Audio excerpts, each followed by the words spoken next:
Hi, எல்லாருக்கும் வணக்கம். இன்றைக்கி இந்த வீடியோவில் ஒரே ஒரு குறள், அந்த குறளுடைய விளக்கத்தை மட்டும் பார்ப்போம். அது ஒரு நல்ல குறள், அதனால் யாரும் மிஸ் பண்ணிடாதீங்க, கண்டிப்பாக பாருங்கள். ஓகே, குறள் வாசிக்கிறேன். எப்பொருள் எத்தன்மையதாயினும் அப்பொருள் மெய்ப்பொருள் காண்பது அறிவு. இதுதான் விளக்கம். குறள்.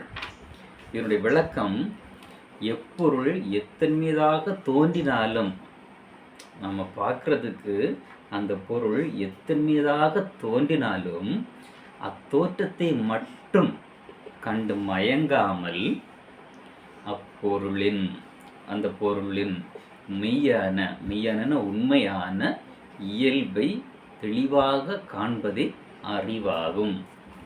இது பார்த்திங்கன்னா மெய் உணர்தல், உண்மை உணர்தல் அப்படிங்கிற ஒரு அதிகாரத்திலிருந்து வரக்கூடிய ஒரு குறள் விளக்கம். சில விஷயங்கள் பார்க்குறதுக்கு அழகாகவும் மின்மினுப்பாகவும் அப்படி இருந்தாலும் அதற்குள்ளும் சில விஷமங்கள் இருக்கும் அப்படின்றத ரொம்ப ஷார்ட்டாக நம்ம வள்ளுவர் சொல்லியிருக்காரு. ஷார்ட்டாக சொல்கிறதுல அவருக்கு இல்லை, அவரை விட்டால் வேறு யாராலையும் சொல்ல முடியாது, அவ்வளோ ஷார்ட்டாக சொல்லியிருக்காரு.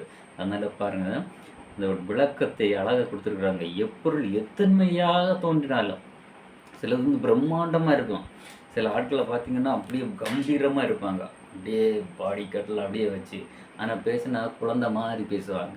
அடடா, இந்த ஆளையை பார்த்து பயந்தோம், பெரிய ஆளை நினச்சோமே அப்படின்னு தோணும். சில ஆட்கள் பார்க்குறதுக்கு மௌனமாக சைலண்டாக இருப்பாங்க, பேசி பார்த்தா தான் தெரியும் அவங்கள மாதிரி டெரர் பீஸ் வேறு யாருமே இருக்க மாட்டாங்க. அப்படியும் ஆட்கள் உண்டு. அதனால பொருள், அது எப்பொருளாக இருந்தாலும் சரி, யாராக இருந்தாலும் சரி, ஒரு சின்ன கட்டெரும்பு யானைக்கு காதுக்குள்ளே போன யானுடைய நிலைமை என்ன ஆகும் யோசிக்கல. அதுதான் எப்பொருள் எத்தன்மையதாக தோன்றினாலும் பொருளின் தோற்றத்தை மட்டும் கண்டு மயங்காமல் அப்பொருளின் மெய்யான இயல்பை தெளிவாக காண்பதே அறிவு. இதுதான் உடைய விளக்கம். சொல்லிட்டேன். ஓகே, உங்களுக்கு இது புரிஞ்சிருக்கும், நீங்கள் பயன்படுத்திக்கலாம். ஓகே, அனைவருக்கும் நன்றி, வணக்கம்.